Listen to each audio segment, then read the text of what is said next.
ස්වාභාවික කොටයකට පොල් කොටයකට ආපු ජනපදයක් අපි පෙට්ටියට ගන්න යන්නේ.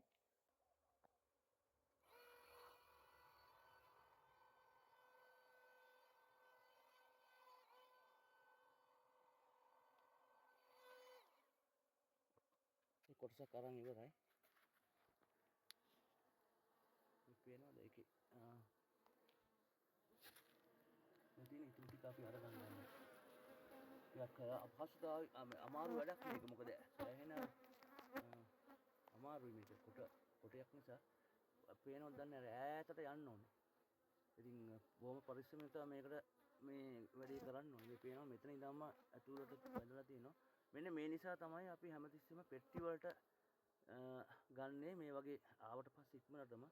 මොකද ඊට පස්සේ මාස 2ක් 3ක් 4ක් හරි මාස 6ක් ගියාන් පස්සේ මේ ගන්න අමාරුයි. සෑහෙන ලොකු ඩැමේජ් එකක් එනවා. මේ බලන්න මේ වගේ මේ ඩැමේජ් වෙච්ච ඒවා. නමුත් මේවා ආපහු රිපෙයාර් කරන්න පුළුවන්. අපි අර වෙල්ඩින් කරලා කියන්නේ මේ වගේ වෙල්ඩ් කරලා අපි මේකට බඳිනවා. නමුත් සමහර කට්ටිය කොහොම විසිකලා දානවා.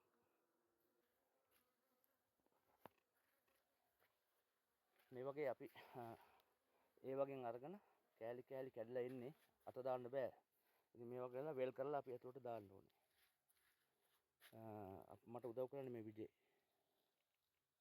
විජේ නේද? ඔව්. විජේ තමයි උදව් කරන්නේ.